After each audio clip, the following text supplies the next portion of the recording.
noche la palabra del Señor. San Juan capítulo 18.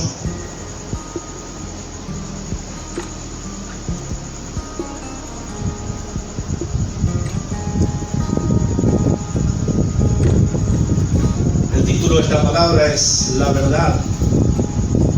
Y San Juan capítulo 18, allí estaba Pilato interrogando a Jesús antes de que el Señor fuera crucificado. Y en el verso 38 de San Juan 18, le dijo Pilato: ¿qué es la verdad? Y cuando hubo dicho esto, salió otra vez a los judíos y les dijo: yo no hallo en él ningún delito. Y esta es la pregunta que se hizo este hombre con tanto poder, con tanta autoridad, hace tantos años. ¿Qué es la verdad? Y creo que es la pregunta que mucha gente se sigue haciendo. Y por los siglos, el hombre que ha pasado por esta tierra ha seguido preguntando: ¿qué es la verdad? Y de alguna manera, sabiendo que Dios ha puesto eternidad en el corazón del hombre, y que aunque muchos quieran negar la existencia de Dios y todo lo que la Biblia dice, todos sienten algo en su ser interior que les indica que existe un Dios, que por lo tanto debe existir una verdad. Y es la verdad que todo el mundo busca. Ahora, qué interesante vemos en este pasaje algo singular. Pilato dijo: ¿qué es la verdad? Terminó de preguntarse, dio vuelta y se fue. Él no se quedó a esperar a que Jesús le respondiera. Y lamentablemente esa es la condición de tanta gente, que si bien pregunta qué es la verdad, no la busca sinceramente. Y muchas veces no la quiere escuchar. Pilato le preguntó, pero no se detuvo a esperar la respuesta del Señor. Yo creo que es importante la pregunta, pero más importante es la respuesta. Es poder escuchar que alguien nos diga qué es la verdad. Y hay dos cosas que la Biblia, la palabra de Dios, menciona como verdad. Jesús es la verdad y la palabra de Dios es verdad. Dice el Salmo 119, 160, el salmista escribía este cántico al Señor, donde en todo este salmo habla de la Biblia, de la palabra, y él dice esto: la suma de tus palabras es verdad. La suma de tu palabra es verdad, y eterno es todo juicio de tu justicia. Cuando uno toma la Biblia, la palabra de Dios, entiende que desde Génesis hasta el Apocalipsis, sumado todos los 66 libros de la Biblia y los miles de versículos que hay, se resume en esto: toda esta palabra es verdad. En San Juan capítulo 17, verso 17, Jesús estaba haciendo la oración por sus discípulos. Cuando él oraba al Padre y pedía por ellos, dice esta verdad poderosa también: santifícalos en tu verdad, tu palabra es verdad. Entonces aquí podemos ver que está la respuesta para Pilato, la respuesta para todos los Pilatos que andan dando vueltas por allí, y todas las personas que se hacen la pregunta: ¿qué es la verdad? Bueno, la palabra de Dios es verdad, su palabra es la verdad. Ahora, hemos dicho también que Jesús es la verdad. Conocemos allí en San Juan capítulo 14, verso 6, ese poderoso mensaje que dio Jesucristo cuando le preguntaron: Señor, no sabemos a dónde vas, ¿cuál es el camino? Jesús le dijo: yo soy el camino y la verdad y la vida. Nadie viene al Padre sino por mí.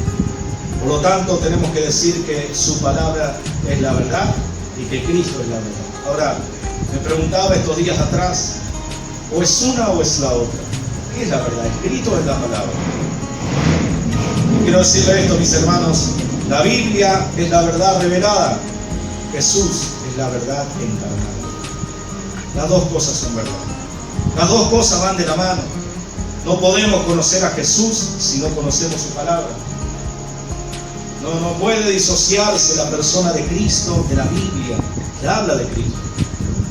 Porque si uno quiere entender el mensaje de la Biblia, tiene que comprender que desde el principio y hasta el final, el mensaje es el plan de salvación de Dios para la humanidad a través de su Hijo Jesucristo.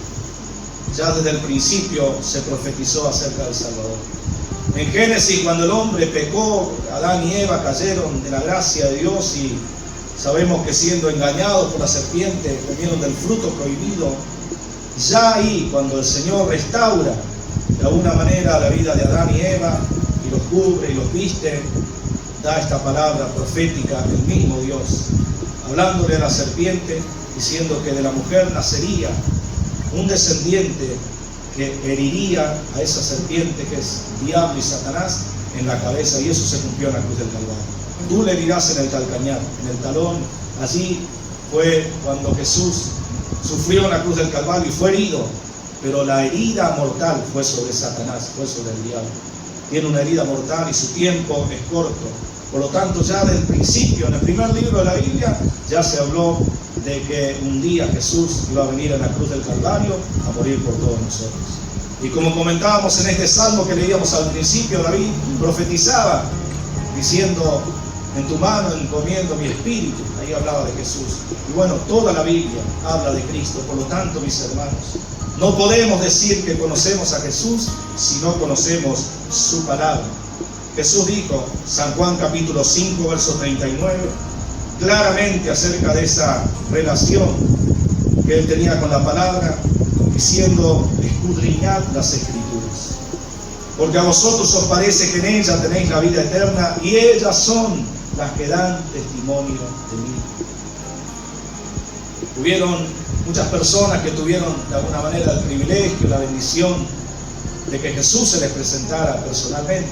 El otro día hablábamos de Saulo de Tarso, este hombre que persiguiendo a la iglesia iba camino a Damasco, y allí en pleno mediodía resplandece una luz, se queda ciego y se presenta ante él el mismo Señor Jesús y le dijo: yo soy Jesús a quien tú persigues. Y hubieron casos de otras personas que pudieron ver al Señor. Pero hermanos, nosotros tenemos esa promesa tan maravillosa de Cristo. Más bienaventurados son los que no vieron y creyeron.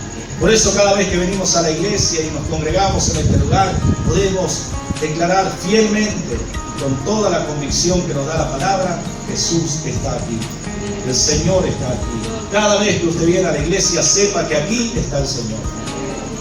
Qué lindo poder encontrarnos con los hermanos y decimos: qué bueno que esté aquel hermano, el otro hermano, es una bendición. Y hermanos, muchas veces algunos podemos estar, otros no. Hoy estamos con toda esta situación que estamos viviendo, pero qué bueno que a Jesús nadie lo tiene aislado por un contacto estrecho. A Jesús nadie lo aísla. Él es el que ha vencido, el que ha prometido estar con nosotros, y nada va a impedir que cada vez que su iglesia se reúne, yo estoy en medio de ustedes, el Señor. Esa es la promesa maravillosa que el Señor nos ha dado. Gloria a Dios. Jesús está en este lugar. Y hoy seguramente, hermanos, no necesitamos que el Señor se presente y se revele y que me permita verlo a Él. Hoy lo que necesitamos es conocerlo a través de su palabra. Al leer la Biblia, hermanos, debemos orar pidiendo que el Espíritu Santo nos enseñe. Fíjese en San Juan capítulo 16, verso 13. Estamos hablando de la verdad y fíjese lo que dice Jesús. Pero cuando venga el Espíritu, ¿qué Espíritu era? Espíritu de verdad. Él los guiará a toda la verdad, porque no hablará por su propia cuenta, sino que hablará todo lo que oyere y os hará saber las cosas que habrán de venir. No solo la Biblia es la verdad, no solo Cristo es la verdad, el Espíritu Santo es un Espíritu de verdad. Es el Espíritu de verdad que el Padre envió para estar con nosotros y en nosotros. Por eso cada persona que ha recibido a Jesús como Señor y Salvador ha venido a vivir en Él el Espíritu Santo de Dios. El Espíritu de Dios, el Espíritu de verdad. Él los guiará, dice, a toda la verdad. Él nos enseña la palabra. Por eso, hermanos, cuando uno lee la Biblia, muchas veces nos encontramos en ese dilema de que, bueno, no entiendo esto, leo esto, pero no comprendo, no sé qué quiso decir el Señor. Yo siempre digo, hermanos, que uno no tiene que desanimarse por eso. Si al leer la palabra hay muchas cosas que no entiendes, sigue leyendo, sigue escudriñando las Escrituras, porque en un momento el Espíritu Santo va a abrir tus ojos y te va a dar ese entendimiento que necesitas, porque Jesús prometió, Él nos enseñará todas las cosas. Él nos va a revelar aquello que está en su palabra y que a través de lo cual Dios quiere hablar en nuestra vida. Siempre pienso y doy ese ejemplo con respecto a esto. Ese eunuco funcionario de Candace, reina de los etíopes, que había ido a Jerusalén para adorar, volvía sentado en su carro y leyendo al profeta Isaías. No entendía nada de lo que estaba leyendo. No entendía nada. Sin embargo, él seguía leyendo. Entonces allí el Señor envía a Felipe para que le explique lo que él necesitaba entender. Y qué interesante, ¿no? A través de esa palabra que él estaba leyendo, Felipe le predicó a Jesucristo. Le habló de Jesús, llegaron a cierta agua, se bautizó el hombre, comenzó una nueva vida, siguió su camino y el Señor llevó a Felipe a otro lado. Yo siempre digo, hermanos, que uno tiene que leer la Biblia, toda la Biblia. Hay libros que son un poco más comprensibles que otros, pero toda la Escritura es inspirada por Dios y útil para enseñar, para redarguir, para corregir, para instruir en justicia, dice la Biblia, a fin de que el hombre de Dios sea enteramente preparado para toda buena obra. Toda la Biblia está para ser leída. Y lo que no entiendes, léelo, sigue leyéndolo. Y no va a venir Felipe a enseñarte, va a venir el Espíritu Santo de Dios. El Espíritu de Dios te va a enseñar y te va a revelar aquello que no puedes entender. El testimonio de Gallo, tercera de Juan, tiene un solo capítulo este libro. Vemos un testimonio acá que da el apóstol Juan acerca de este hombre llamado Gallo, un amigo muy amado de él. Y la palabra de Dios dice en tercera Juan, en ese capítulo, verso 1 al 4, el anciano a Gallo, el amado, a quien amo en la verdad. Amado, yo deseo que tú seas prosperado en todas las cosas y que tengas salud, así como prospera tu alma. Pues mucho me regocijé cuando vinieron los hermanos y dieron testimonio de tu verdad, de cómo andas en la verdad. No tengo yo mayor gozo que este, el oír que mis hijos andan en la verdad. Fíjense qué interesante, 4 versículos y en 4 oportunidades se repite la palabra verdad. Verdad, tu verdad, andan en la verdad. Y ese era el testimonio que Juan tenía de su amado consiervo, hijo en la fe, este hombre llamado Gallo. Cuánto nos gusta, hermanos, ese pasaje que está aquí, ¿no? Cuánto lo conocemos y lo hemos reiterado, confesado, proclamado, nos hemos apropiado de él. Yo deseo que seas prosperado en todas las cosas y que tengas salud, así como prospera tu alma. Ahora esta promesa está dentro de todo este contexto. Esta promesa es para un hombre que andaba en la verdad, un hombre que vivía en la verdad. Y por lo tanto, hermanos, tenemos que entender que es muy importante tener la verdad, conocer la verdad, andar en la verdad y practicar la verdad. Eso es lo que, como hijos de Dios, tenemos que procurar cada día, la verdad. Porque de esa forma, hermanos, no seremos engañados por la mentira. ¿Qué es lo contrario a la verdad? La mentira. El Señor Jesucristo, claramente hablando a los judíos y hablando una palabra también con respecto a nosotros, Él dice, hablando duramente, ¿no es cierto?, como en tantas oportunidades, a los religiosos, a los fariseos, a aquellos que se levantaban en contra de Jesús: ustedes son hijos de vuestro padre el diablo. Así le dijo Jesús. Porque Él habla mentira. Y cuando habla mentira, de suyo habla, porque Él es el padre de mentira. Y aquí vemos, hermanos, la vereda opuesta y todo lo contrario a la verdad. La verdad de Jesús, la mentira de Satanás. Y lamentablemente, hermanos, uno a veces dice, bueno, yo no creo a la mentira o no ando en la mentira, pero uno se tiene que preguntar, ¿y las medias verdades? 2 veredas, ¿no? Y en el medio, una avenida. ¿Y cuánta gente camina por esa avenida de la media verdad? poco de mentira, un poco de verdad. Y es una avenida peligrosa, hermano, pasan muchos autos fuertes. O tiene que estar uno en la vereda de la verdad, o lamentablemente tanto en la vereda de la mentira. Pero la palabra del Señor nos enseña que uno, conociendo a Jesús, conociendo su palabra, uno es libre de tragarse tantas mentiras que dan vueltas por allí, o tantas medias verdades que también son tan perjudiciales para la vida del cristiano. Y hoy, hermanos, tristemente tenemos que decir que tampoco la iglesia se salva de eso. Uno tiene que tener mucho cuidado de escuchar tantas cosas. Hoy las redes sociales están inundadas de mensajes, desde púlpitos, desde plataformas. Y cuando uno escucha, se da cuenta que ese mensaje que se está dando no es 100% verdad.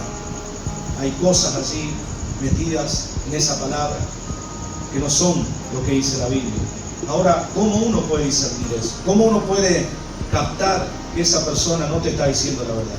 Conociendo la palabra de Dios, conociendo lo que dice la Biblia, conociendo la verdad para poder rechazar la mentira, para poder rechazar todo aquello que tal vez está entrando a mi corazón y que no es lo que Dios está diciendo. Uno tiene que tener la costumbre de los hermanos en Berea, que allí en Hechos de los Apóstoles, dice la Biblia que eran personas que cuando escuchaban el mensaje de Pablo, nada más y nada menos que el apóstol Pablo estaba predicando, cuando iban a su casa, tomaban la palabra y escudriñaban para ver si lo que Pablo había dicho era verdad. Y tristemente, hermanos, muchas veces escuchamos mensajes y tal vez nos quedamos con alguna duda y la duda queda allí. No, tenemos que ir a la palabra. Tenemos que pedirle al Señor que nos libre de todo espíritu de engaño, porque Juan, este hombre, también habla de que ya en aquel entonces habían entrado dentro de la iglesia espíritus engañadores. Estaba el espíritu del anticristo, ya estaba allí ese mover del enemigo tratando de engañar a las personas. Fíjese que poderosa es la verdad, pero qué poder también hay en la mentira, qué poder hay en el engaño. Que la Biblia dice que en el final de los tiempos tenemos que tener mucho cuidado, porque dice que serán engañados, si fuere posible, aún los escogidos. Entonces ninguno de nosotros debemos darle al enemigo esta oportunidad de engañarnos. La única manera de rechazar la mentira es por medio de la verdad.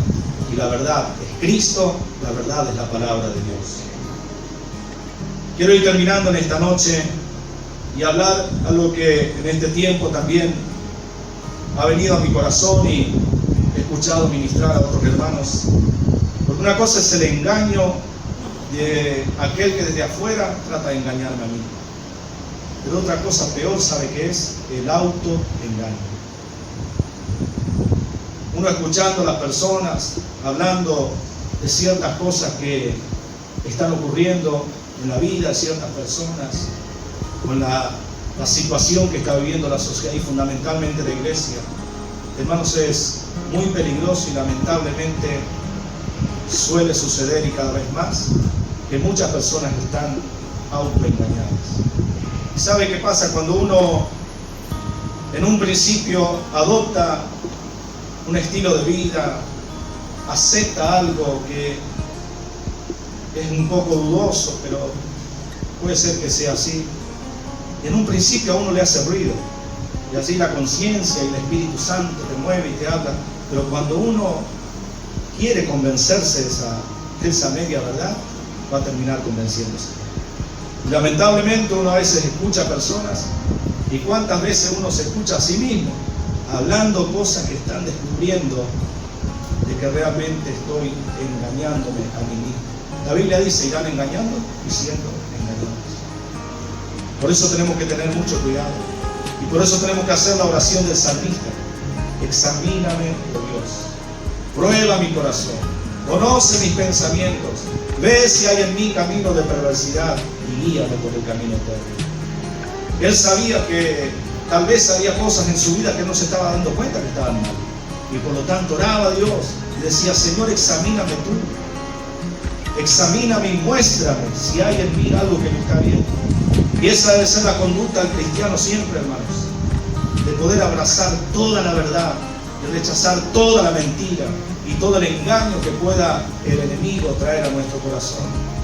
Y rechazarlo, hermanos, para que Dios nos libre de creer que algo es bueno para nuestra vida y resulta que es malo.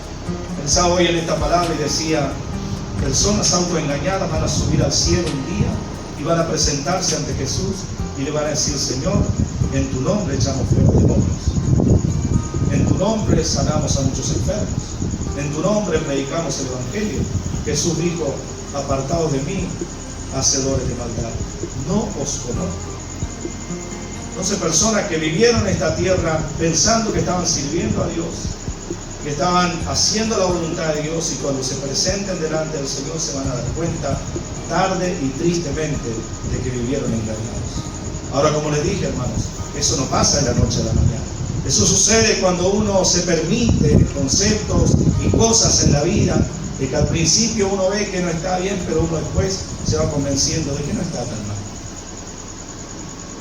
Que el Señor nos libre, que el Señor nos ayude, que el Señor nos enseñe a través de su palabra y de su Espíritu Santo a ir delante de su presencia todos los días y a orar con sinceridad delante del Señor y decirle: Señor, si hay algo en mí que está mal, muéstrame, Señor, y Dios te va a mostrar. La Biblia es un espejo donde nosotros podemos ver la obra de Cristo, la persona de Cristo, pero también nuestra propia condición. Cuando uno va a la presencia del Señor con esa sinceridad y cuando uno va buscando realmente hacer la voluntad de Dios, Dios no va a permitir que te autoengañes.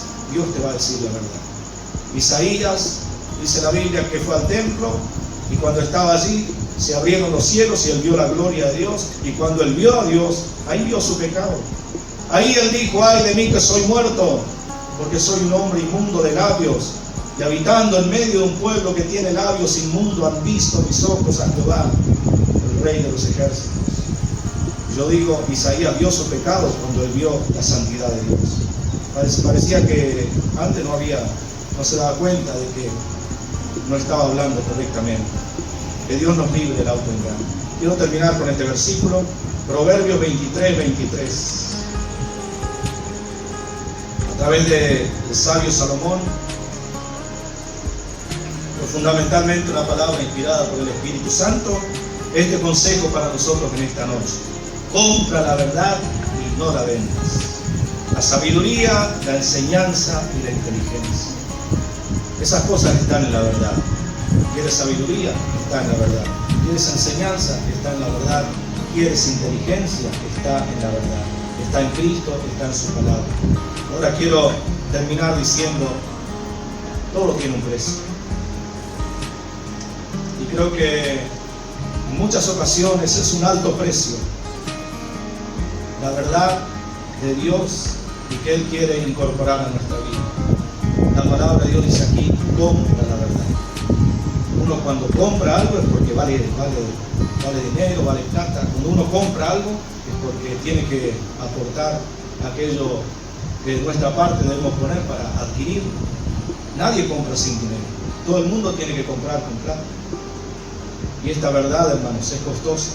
Yo quiero decirte en esta noche que es costosa la verdad, pero es lo que nos conviene. Y no importa el precio que debamos pagar, el Señor te dice en esta noche: compra la verdad. Y qué interesante, ¿no? Que una vez que la compraste, no la vendes. Esta palabra no se negocia, hermanos. Esto no se negocia. Esto es palabra, es verdad. La relación con Cristo no se negocia. Y lamentablemente muchos han comprado la verdad y después se han deslizado y terminaron vendiendo la verdad.